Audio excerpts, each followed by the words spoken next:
اگر بنیامین کو نہیں دیکھیں گے تو اس لیے ریکویسٹ کر رہے تھے، مگر حضرت یوسف علیہ السلام بھی بڑے پکے تھے،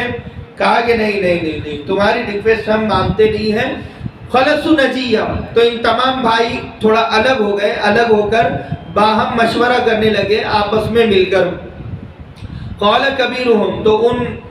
ان بھائیوں میں جو سب سے بڑا تھا اس نے کہا الم تعلموا ان اباکم قد اخذ علیکم موثقا من اللہ، کیا تم لوگوں نے نہیں کہا تھا، کیا تمہیں نہیں پتا تم نے ابا جان سے کیا کہا تھا؟ اللہ کا نام لے کر، اللہ کی قسم کھا کر کہا تھا کہ تم اخذ علیکم، کہ تم اللہ کا نام لے کر تم نے وعدہ کیا تھا کہ تم ضرور بنیامین کو لے کر جاؤ گے۔ وَمِن قَبْلُ مَا فَرَّطْتُمْ فِي یوسف، اور تم نے یوسف کے معاملے میں بھی تو وعدہ کیا تھا، مگر تم نے یوسف کو نہیں لایا۔ ایک تو یوسف کا قصور اور ایک تو بنیامین کا بھی اوپر سے قصور تم لے کر جا رہے ہو، کس طرح بھروسہ کریں گے؟ فَلَنْ أَبْرَحَ الْأَرْضَ حَتَّى يَأْذَنَ لِي أَبِي أَوْ يَحْكُمَ اللَّهُ لِي، یہ جو کہنے والے تھے یہ یہودا تھے جو سمجھدار تھے، تو انہوں نے کہا کہ میں یہاں سے ہلنے والا نہیں ہوں، جانے والا نہیں ہوں، کیونکہ میں غیرت مند ہوں، بے غیرت اور بے شرم اور بے حیا نہیں ہوں۔ کس منہ سے میں ابا جان کو اپنا چہرہ دکھاؤں گا؟ بنیامین کے بغیر اگر میں جاؤں گا تو میں شرم کے مارے مر جاؤں گا۔ ابرح الارض، میں زمین سے ہٹنے والا نہیں ہوں، حتی یأذن لی ابی، یہاں تک کہ میرے ابا مجھے خود یہاں آ کر لے کر جائے گے تو ہی ہٹوں گا، وہ جو ناممکن ہے۔ او یحکم اللہ لی، یا اللہ کا فیصلہ آئے گا تو ہی میں ہٹوں گا، یعنی اللہ مجھے موت دے گا تو ہی ہٹوں گا، موت تک نہیں ہٹنے والا یہاں سے میں، کیونکہ میں اتنا بے شرم اور بے غیرت نہیں ہوں کہ بغیر بنیامین کے میں چلے جاؤں۔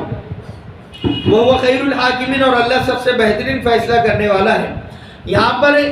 دو بھائیوں کو اور ٹینشن آیا تھا، ایک تھے شمعون اور ایک تھے روبیل۔ روبیل جو ہیں بڑے غصے والے تھے، ان کا غصہ اور ان کی چیخ بڑی مشہور تھی، وہ جب غصہ ہوتے تو ان کے رونگٹے کھڑے ہو جاتے اور ان کا جو کپڑے ہیں وہ پھٹ جایا کرتے تھے، اور جب وہ چیختے تھے تو حمل والیوں کا حمل گر جایا کرتا تھا، ان کے بارے میں اتنا مشہور ہے، اتنا خطرناک ان کی چیخ تھی وہاں پر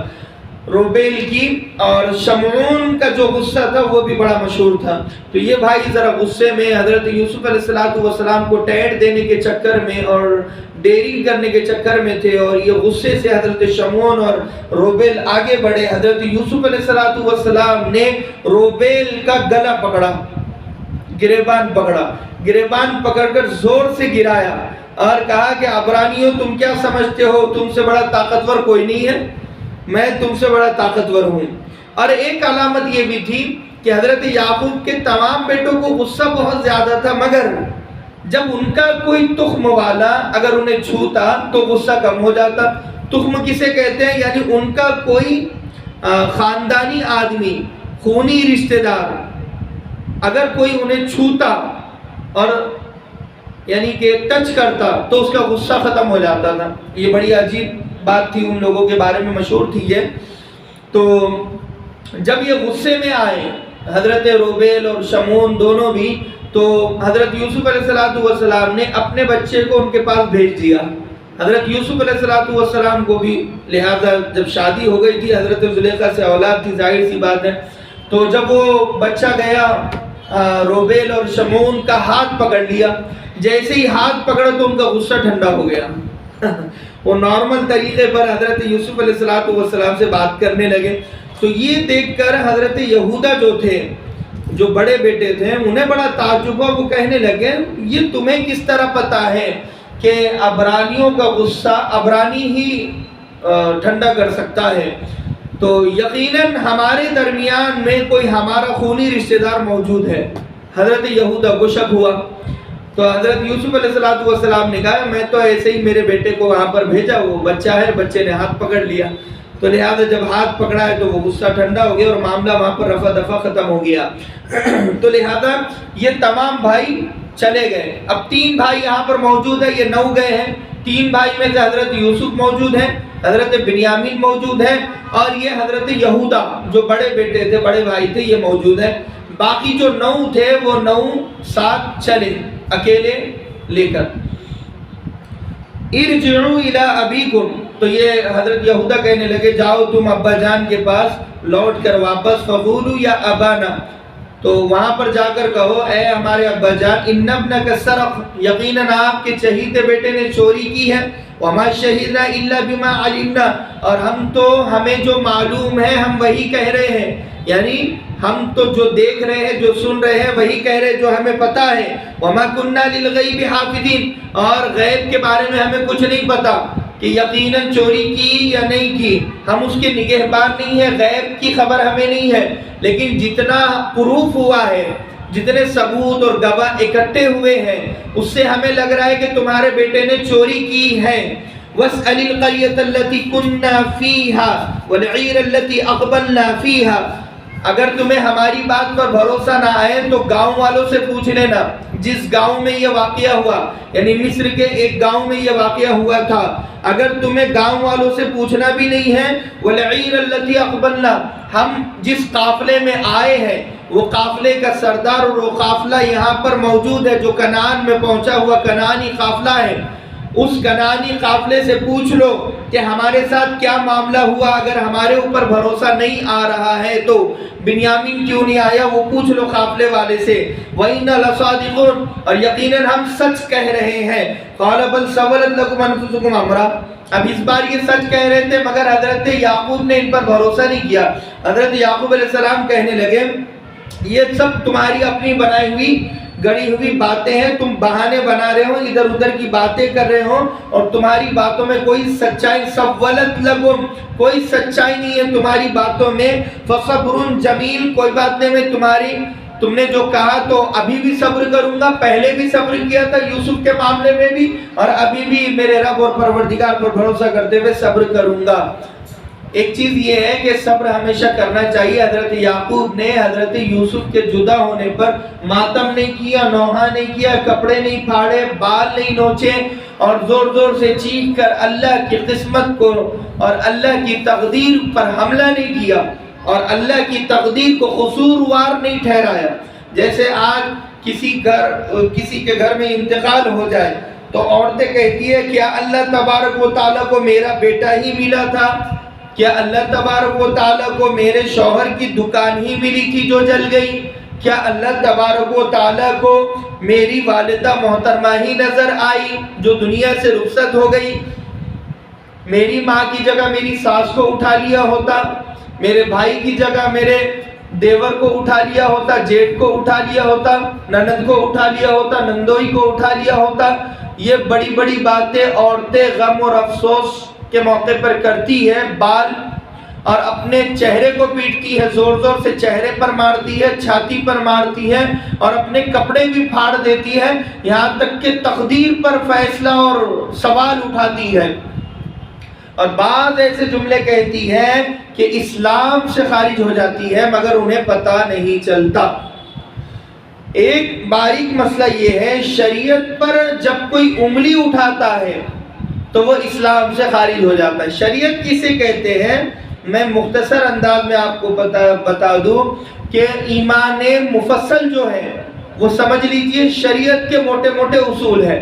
اگر آپ وہ موٹے اصول کے دائرے میں جتنے چھوٹے چھوٹے اصول آتے ہیں، یعنی مثال کے طور پر ایک بڑا ہاسپٹل ہے ملٹی اسپیشلٹی، تو بڑے ہاسپٹل کے بینر کے نیچے چھوٹے چھوٹے زون ہوتے ہیں،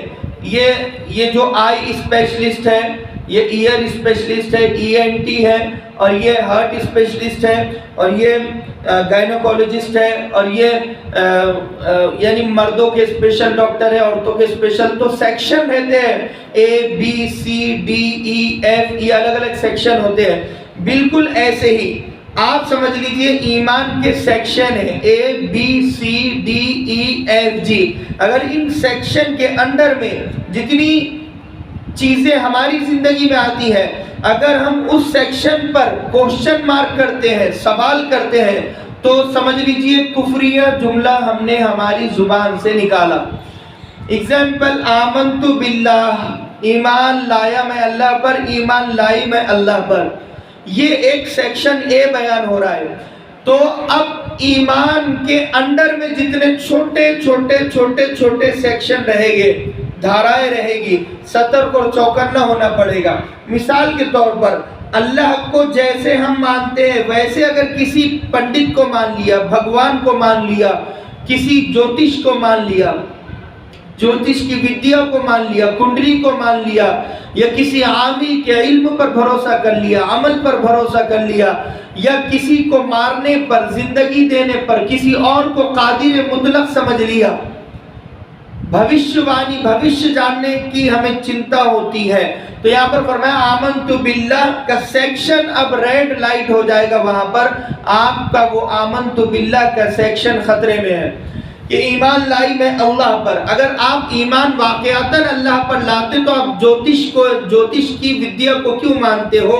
آپ پنڈت کے پاس کیوں جاتے ہو، اور زندگی اور موت کو کسی اور سے کیوں جوڑتے ہو، اور میاں بیوی کے جھگڑوں کو کرنی اور جادو سے کیوں جوڑتے ہو، اور ساس اور بہو کے جھگڑوں کو کسی اور سے کیوں جوڑتے ہو؟ کسی اور میں وہ طاقت نہیں ہے کہ وہ جھگڑے پیدا کرے، فتنہ اور فساد پیدا کرے۔ اللہ کے خلاف جا کر اللہ کی رضامندی سے کوئی جھگڑا اس زمین پر ہوتا نہیں ہے، اور کوئی خوشحالی اس زمین پر آتی نہیں ہے۔ اللہ چاہتا ہے تو ہی آتی ہے، ورنہ نہیں آتی ہے۔ تو آمنت باللہ وملائکتہ، اور دوسرا سیکشن بھی ہے، اور ایمان لایا یا لائی میں فرشتوں پر۔ تمام فرشتوں کو ماننا ضروری۔ اگر ان فرشتوں میں سے اگر ایک فرشتے کا بھی انکار اگر ہم کرتے ہیں تو ہمارا ایمان والا جو سیکشن ہے وہ ملائکتہ والا وہ ریڈ لائٹ ہو جائے گا، وہ خطرے میں ہے، اور وہ کفریہ جملہ ہے۔ تو یہ اس لیے کہ ایمان لائے میں اللہ پر اور اس کے فرشتوں پر، اس کی کتابوں پر، تمام کتابوں پر ایمان لانا ضروری ہے، توریت، زبور، انجیل، صحف ابراہیم۔ تو ان کتاب میں جو چیز ہے ماضی، حال، مستقبل، ان کو بھی ماننا بہت ضروری ہے جیسے بیان کیا گیا ہے۔ اپنی مرضی سے ماضی کو ماننا، حال کو، مستقبل کو ماننا یہ ضروری نہیں ہے۔ ہم اتنے امپورٹنٹ نہیں ہیں جتنا کہ قرآن اور قرآن کے رولز اینڈ ریگولیشن امپورٹنٹ ہے۔ قرآن کو ایسے پڑھنا پڑے گا جیسے اس کا حق ہے، قرآن کو ایسے ماننا پڑے گا جیسے حق ہے۔ اگر کسی آیت کو کسی اور جگہ پر فٹ کر دیا جس جگہ کے لیے وہ آئی نہیں تھی، اگر سورہ یوسف کی کسی بھی چیز کو غلط جگہ فٹ کر دیا، سورہ بقرہ کو الگ فٹ کر دیا، الگ سمجھ لیا، غلط سمجھ لیا، تو اب ایسا قرآن کو سمجھنا گناہ ہے، غلط ہے۔ آپ کو قرآن کی آیت کو ایسے ہی سمجھنا ہوگا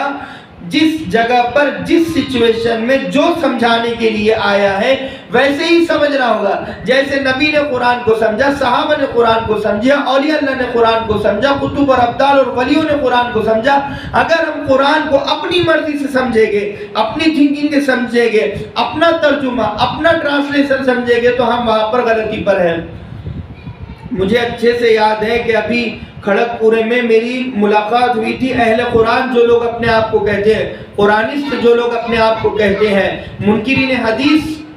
اصل وہ ہے، یعنی حدیث کے انکار کرنے والے، وہ فتنے والے لوگ یہ کہتے ہیں کہ صرف قرآن ضروری ہے، قرآن کے علاوہ حدیث کو ماننا ضروری نہیں، نبی کو ماننا ضروری نہیں، ولی اور کتب اور ابدال اور علماء